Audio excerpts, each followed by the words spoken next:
friends, welcome to ThinkerViews podcast, where we share our book reviews with you. Author Roshani Choksi has created a niche for herself with her multiple series of works targeted at young adults, featuring characters reminiscent of fairy tales from all around the world.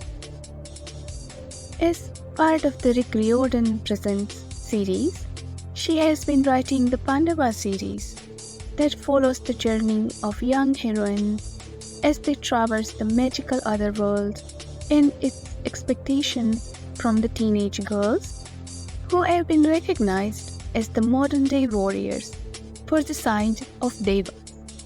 We have reviewed the first 4 books of this series here at ThinkerViews platforms, and they are available both in the audio podcast as well as blog post. The books are called Aru Shah and the End of Time, Aru Shah and the Song of Death, Aru Shah and the Tree of Wishes, Aru Shah and the City of Gold. Continuing our reading journey of the Pandava series books, we are now sharing the review for the 5th and final installment of the series called Aru Shah and the Nectar of Immortality. So let us take a look at the cover page of this book. The cover page of this book is fun-filled and energetic at first glance. The protagonist is seen looking at something amazing. The golden border looks good, and the background is also interesting. Overall, a cover page reflecting almost the same art and themes that has been seen on the previous 4 books of the series. For the latest Kindle edition of the book, there is a different cover page, and which is even more appealing. It shows the whole troop of 3 soul sisters and their friends facing an ancient serpent, thus making it more detailed and appealing to newer readers. The storyline goes like this. Aru Shah lost not only a sister, but her Vajra at the end of the last book. In fact, all Pandavas lost their divine weapons, and now the Sleeper and Kara are in the labyrinth that contains the Nectar of Immortality. The Pandavas cannot enter the labyrinth without their divine weapons, and in a few days the world will come to an end once Riordan claims the Amrita. And so the quest begins in this book for Pandavas to find who they really are, with or without their weapons. Their first stop is to visit Agni to see if he can give them other weapons. Agni, however, gives them a part of the sun jewel and tells them to find the other 2 parts of the jewel. When the jewel is made whole, its light will allow them to navigate the labyrinth where the Nectar of Immortality is located. Where are the other 2 parts then? One is with Vasuki, the king of Nagas, and the other is with Jambuvan, the king of bears. The Pandavas call on their friend Naga Prince Ruri, and together they travel to path looking for the jewel. Here they meet the Vishkanya and barely escape with their lives, but with the second part of the jewel in their possession. The next stop in their journey is Jambuvan's cave, located on a remote mountaintop. Here, Bryn battles with Jambuvan and finally realizes the truth of who she is and gets her wind mace back. Jambuvan, pleased with Bryn, gives them the missing part of the sun jewel and tells them how to find the door accessing the labyrinth.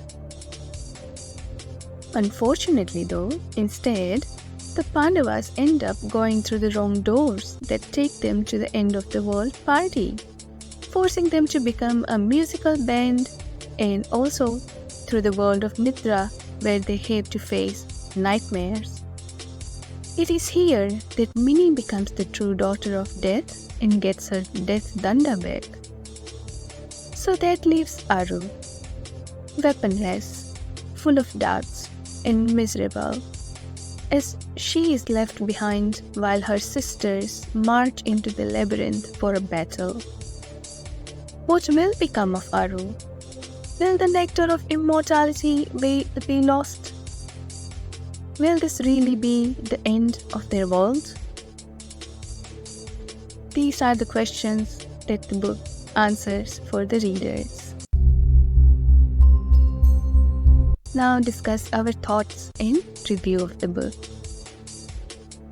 This book continues to be the humorous and fast-paced read that the rest of the series has been.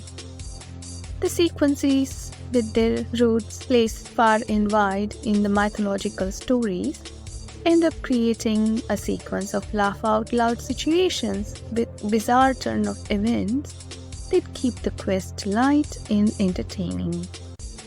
Although the Pandava sisters discovered their ancestry and purpose a few books ago, it's really in this book that they find their true selves and embrace their strengths and weaknesses to become true daughters of gods.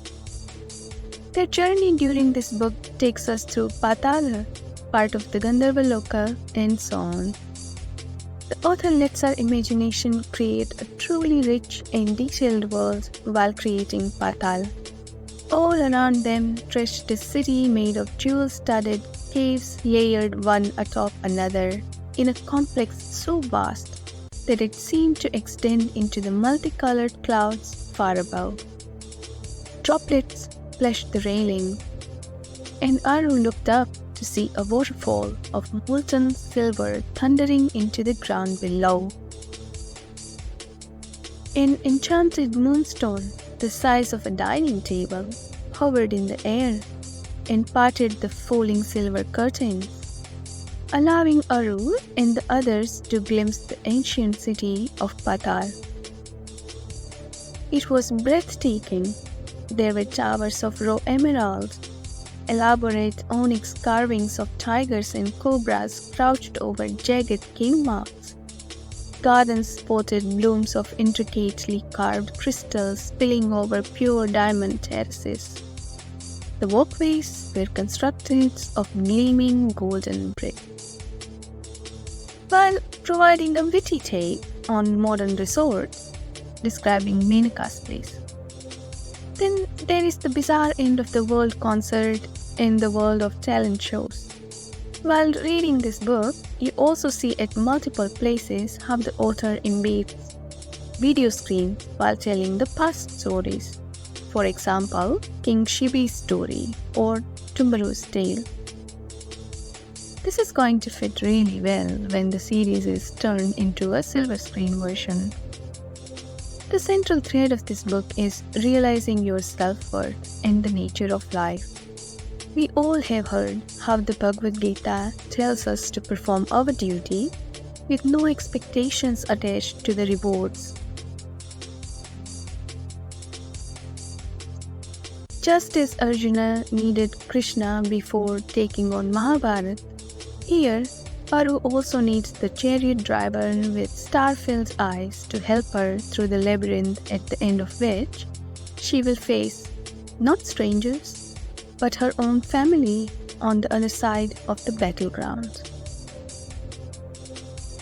We all have a role in life. Maybe we are someone's sibling or spouse, a teacher or a parent, a ruler or a warrior. And with that comes a duty to show up for the situations life throws at you. After that, you do your best and let everything else go. The outcome? Not your problem. People's opinion? Not the point. When you go home and look in the mirror, it's your face you have got to look at, no one else's. There is a continual discussion on how we all have self-doubts at times, and how it impacts on our ability to live up to our full potential. There is more than one kind of darkness, and none is darker than doubt. For the light required to illuminate it belongs not to a jewel or a flame, but your very soul. They are all chasing the nectar of immortality in this book, but what is it after all? Maybe what most people wanted wasn't immortality and fame, but the reassurance that their existence had meant something, no matter how long or how brief.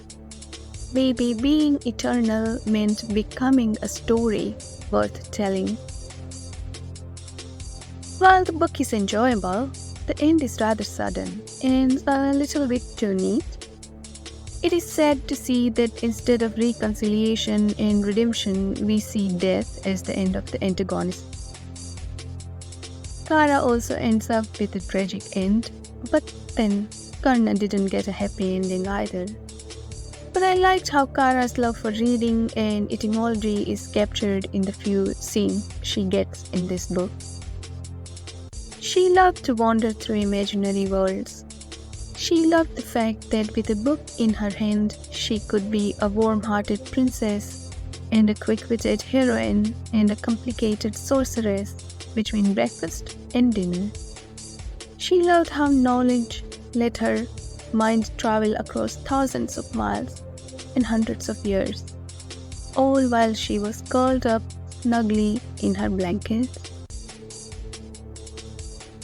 And so the journey of the Soul Sisters has ended for now, with their current adventures concluded and their whole lives ahead of them.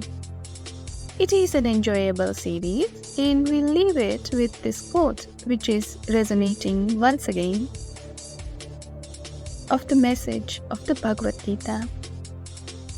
It is better to live your own destiny imperfectly than to live an imitation of somebody else's life with perfection. So in summary, it is an enjoyable segment in the series featuring young, adventurous and courageous soul sisters, leading them through to the final battle and to the end of the world. ThinkerViews rating for the series is at around 7.5 stars out of 10. Please do let us know via comments if you have tried reading the Aru Shah and the Pandava series by author Roshani Choksi, and if you have enjoyed reading this book.